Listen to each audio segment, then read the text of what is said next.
You know how sometimes you just stumble across a story, something that just grabs you, makes you think, okay, what is this? Yeah, totally. That's kind of how we felt about Ryo Tatsuki. She was this Japanese comic book Oh, writer, yeah. right? Active from, what, 75 to 99? That's right. And her last comic, The Future I Saw, well, that's the one that's really caused a stir. It really has. And the whole idea behind it is just wild. She basically wrote down her dreams. Exactly. And not just any dreams, dreams that, well, an unsettling number of them seem to have actually happened, like really happened, with uncanny accuracy sometimes. Right. And look, we know you, our listeners, brought this to us, and we totally get why it's super compelling. But man, you go online. Oh, it's a mess. It's just overload, right? Theories everywhere, especially after that big 2011 earthquake prediction seemed to hit. It's easy to get lost. Uh-huh. Which is why we thought, okay, let's do a proper deep dive. Let's try and, cut through the noise for you. Yeah. What's the real story here? What did she actually predict that came true? And what didn't? Or what's still kind of murky. And crucially, this big one people are talking about now, the 2025 catastrophe thing, what's that all about? So that's the mission today. Let's unpack Ryo Tatsuki. Okay, let's start with the hits, the prophecies that seem to line up with reality. And the big one, the one that put her back on the map, has to be the Tohoku earthquake, March 2011. Absolutely. And the timeline here is, well, it's pretty striking, you might find. She apparently dreamed about this way, way back. When was it? 96? 1996, yeah. Yeah. And she put it in her comic, The Future I Saw, which came out in 1999. So she dreamed it years before. And what did she see exactly? Well, the reports say she saw the year 2011 and the month, March. Not the exact day, apparently. Still, the year and the month, 15 years before it happened. 15 years, that's the gap. And you can imagine, after the earthquake hit, people finding this comic. Oh, yeah. It just exploded online, didn't it? It went totally viral. People were floored. Understandably so. It really shows how a prediction, especially one tied to such a huge tragedy, can just capture the public imagination. Okay, so that's Tohoku. Let's go back a bit further. You mentioned Freddie Mercury. Yes, Freddie Mercury from Queen. Another really interesting case. According to her work, she had a dream way back in November 1976. 76? Wow. Yeah. And in the dream, she saw news reports saying he died from some kind of disease. Okay. Then, get this, about 10 years later, November 1986, another dream. This time she saw the band, Queen, but like as statues. Except Freddie. He wasn't a statue. Huh.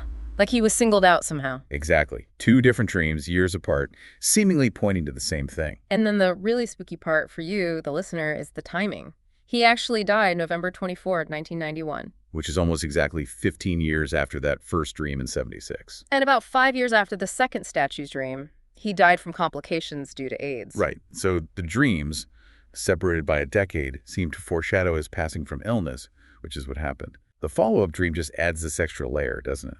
It really does. It makes it feel less like a one-off guess. Okay, who's next on the list? Princess Diana. Yes. Another incredibly famous figure, obviously.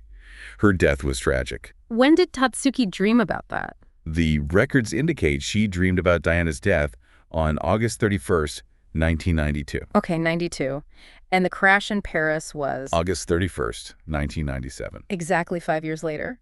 To the day. To the day. So again, not immediate, but the date alignment is quite specific there, even with the 5-year gap. So we're seeing these different time frames, aren't we? 15 years for Tohoku, 15 and 5 for Freddie Mercury, 5 for Diana. It's not like clockwork. No, definitely not. And that's a key thing for you to notice, I think. It suggests maybe these weren't exact appointments in time, but more like glimpses, windows where something was likely to happen. Makes sense. What about Yutaka Ozaki? He was a Japanese rock star. Yeah, and this one has a really interesting twist. She dreamed about the death of an unknown Japanese rock star. Yeah, unknown to her at the time. The dream was on April 25th, 1982. But Ozaki didn't even start his music career until 1983. So she dreamed about his death before he was even famous. Apparently so. She didn't recognize him in the dream. Then, 10 years later, on April 25th, 1992 again, same date he died. Very young, only 26. Wow. That's different. Dreaming of an event tied to someone who wasn't even really on the radar yet? It definitely adds another layer of complexity, doesn't it? Yeah. Like the event itself was somehow predetermined, regardless of whether she knew the person involved. Okay, moving closer to the present, or her present back then, the Great Hanshin earthquake. That one had a much shorter fuse, right? Much shorter. This is maybe the most striking in terms of timing. On January 2nd, 1995, She apparently had 3 dreams. Bang, bang, bang. 3 in one night. Seems so. And the first one was really vivid. She saw the land in Kobe, like cracking open. And the earthquake hit. Just 15 days later, January 17th, 1995, the Great Hanshin Quake devastated Kobe. 15 days. That's incredibly close. It really stands out compared to the others, doesn't it? You just wonder, like you said, about the intensity or clarity of that particular vision. Yeah. Now, she also had one about herself, didn't she? Something about retiring. Yes, a more personal one. She dreamed she would retire around the year 2000. And did she? Well, apparently because of the dream, she decided to retire a bit earlier in 1999. So she acted on the dream. Seems like it. A sort of self-fulfilling prophecy, perhaps, but triggered by the dream itself, shows how these visions might have directly influenced her life choices. Interesting. And then the big one for recent times, the pandemic. Coronavirus. Ah, yes. This one, recorded in her 99 book, feels eerily prescient for all of us, doesn't it? What were the details? She dreamed it back in 95. Dreamed in 1995, yes. About an unknown virus appearing in Japan specifically in the year 2020. 2020. Wow. And causing a widespread plague. Her dream apparently even suggested it would peak around April 2020. Which, I mean, aligns pretty closely with that first major global wave, right? It does. And she also dreamed it would reappear, the plague, or maybe another one, around 2030. Okay, that's unsettling. Did the April 2020 peak happen in Japan? Well, COVID certainly didn't disappear after April 2020, but there was a noticeable drop in reported cases in Japan around that time, after the initial surge in lockdowns. So it wasn't a perfect prediction, but the timing of the arrival and initial peak is, well, it's close. And there was something else connected to it. Sunspots. Yes. This is where it gets really intriguing for you, perhaps. Her dream apparently linked the 2020 virus event to low sunspot numbers. And did we have low sunspot numbers in 2020? We did. We were in the solar minimum. And she also predicted low sunspots again around 2030, linking that to maybe a recurrence of plague or other disasters. Huh. Connecting a pandemic to solar activity, that's quite specific. It is. It's that linking of seemingly unrelated things that makes her predictions so fascinating, even when they're not 100% spot on with every detail. Okay. Any other fulfilled ones? There was a mention of meeting someone. Oh, right. A more minor personal one. She dreamed about some unknown person, just a face in a dream. And then later in life, she actually met them. And the person turned out to be Indian. So not world-shattering, but another instance of a dream seemingly connecting to a future real-life event or encounter. Okay, so that's quite a list. Tohoku, Freddie Mercury, Diana Ozaki, Hanshin earthquake, her retirement, the pandemic, meeting this person. It's a significant list, yeah. But, as you'd expect, it's not all hits. There are definitely some misses or at least some big question marks. Right. Let's get into the unfulfilled or the just plain weird ones. What about that number, 99.8.2? Ah, yes. Yeah. This one's super cryptic. She just dreamed of that number, 99.8.2, written on some paper. But she woke up before seeing anything else. So just the number, no context. None that she recorded. Right. And naturally, people tried to figure it out. The most obvious guess was a date, right? August 2nd, 1999. 9982. Makes sense. Did anything happen? Not really. Nothing major or world-changing that clearly matches that date. So it remains a mystery. Maybe the number meant something else entirely. Yeah, it really shows how hard it is to interpret these things without the full picture. Just a fragment isn't enough. What about the word kaiki? Another strange one. She dreamed on June 12th, 1995. Just saw this Japanese word, kaiki, written down. And what does kaiki mean? It means something like memorial for a dead person, or returning to the anniversary of a death. Okay. But any idea who or what it referred to? Nope. Still totally unclear.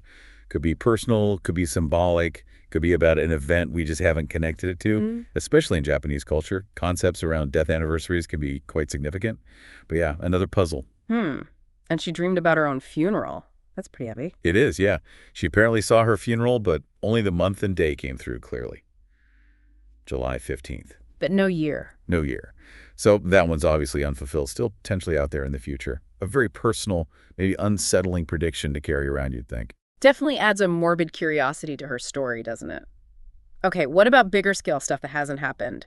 A tsunami in Yokohama. Right. She dreamed this one back in the summer of '81, quite early on. Around 5 a.m. in the dream, a huge tsunami just engulfed her. And Yokohama was her birthplace. So a personal connection to the place. Did she note down the exact date? No, and that's the key here. Because it was so early in her life, Before she maybe fully realized her dreams might be prophetic, she didn't record the specific date. Ah, okay. So it was a vivid dream, specific time of day, specific location, but no date attached. Exactly. So we can't say it won't happen, or maybe it was symbolic, or maybe the date just wasn't part of the vision she retained. It's unclear. Gotcha. And then Mount Fuji, a massive eruption. Yes. This dream was on August 20th, 1991. A vision of a really big eruption of Mount Fuji. Has Fuji erupted since then? No. But here's where the context is interesting for you. Fuji used to be very active, like 17 eruptions in the 1,000 years before 1707. That averages about one every 50 years or so. Okay, but it's been quiet since 1707. Very quiet. Over 315 years now. And volcanologists will tell you that long, quiet period means pressure can build up. A lot of pressure. So the longer it stays quiet, the bigger the potential eruption could be when it finally goes. So while her 91 date didn't happen, the potential for a major Fuji eruption is very real, geologically speaking. it's like the unfulfilled prophecy still points to a genuine underlying risk. Precisely. It aligns with scientific understanding, even if the timing was off in the dream. Okay, which brings us to the big one. The one causing all the recent buzz. Yeah. July 2025. This is the one that's really brought Tatsuki back into the spotlight lately. And yeah, the details are pretty alarming. When did she first dream about this? The first time was apparently July 5th, 1999, which is interesting timing. It was just 4 days after her book, The Future I Saw, was published. Wow, okay. So it wasn't in the original book then. What did she see? She described looking down at the Earth, almost like from space, and seeing this huge explosion in the ocean, somewhere between Japan and the Philippines. An explosion in the sea. Yeah. And this explosion in the dream cracked the seabed wide open. Magma erupted, and it triggered a truly massive tsunami. That sounds apocalyptic. It does. Very catastrophic imagery. But the really unsettling part, the reason people are talking about it now, is because she dreamed it again, didn't she? Exactly. Much more recently, on July 5th, 2021, notice the date, July 5th again, she said she had the exact same dream. The same vision. The same vision. But this time, within the dream, she somehow knew the time frame. She understood it was July 2025. Okay, that's chilling. The same nightmare, decades apart, but the second time with a specific date attached. It definitely gives it a lot more weight for people following her story, doesn't it? The repetition, the added detail of the date. Understandably. So what are people saying causes this? An underwater nuke? An asteroid? Well, the dream itself described an explosion, a crack, magma, a tsunami. So people have theorized a large meteorite hitting the ocean in that spot could potentially cause that kind of seabed fracture and mega tsunami. That's one theory floating around. Right, a massive impact. It's plausible physics, at least for a sufficiently large impactor, but it's just speculation trying to fit the dream's description. And what was that about Elon Musk? People are connecting it to him wanting to get to Mars. Ah, yeah. That's much more out there. Pure conjecture, really. The idea being maybe he knows something big is coming, hence the rush to Mars before 2024 or 2025. But there's no actual link from Tatsuki's dream to that. None whatsoever. It's important for you, the listener, to separate Tatsuki's actual recorded dream, the explosion, the crack, tsunami, the 2025 date, from these later theories trying to explain it, especially the more fringe ones like the Musk connection. That's just people pattern matching after the fact. Got it. Stick to what the dream reportedly contained. Exactly. The core is the vision of a massive geological oceanic catastrophe between Japan and the Philippines in July 2025. So when we look back at everything, it's such a strange mix, isn't it? You've got these fulfilled prophecies, some with startling accuracy, some close but not quite exact on timing. Ranging from global events to really personal ones, yeah. And then you have the unfulfilled ones. Cryptic numbers, the vague words, the dates without years. It really hammers home how tricky interpreting this stuff is, doesn't it? Absolutely. It reminds you that, well, not every weird dream means something literal is going to happen on a specific date. The mind, dreams, time. Yeah. It's all incredibly complex. We shouldn't jump to conclusions too quickly. But that 2025 prediction, especially with the recurring dream detail, it does kind of hang there, doesn't it? It leaves you feeling a bit uneasy. It undeniably does. It resonates because some of her other predictions seem so accurate. It leaves you, the listener, with this lingering question mark, this sense of anticipation or even dread about what might happen. Yeah. So maybe a final thought for everyone listening to chew on. Given everything we've discussed, the hits, the misses, the specific dates, the vague timeframes, what do you make of it all?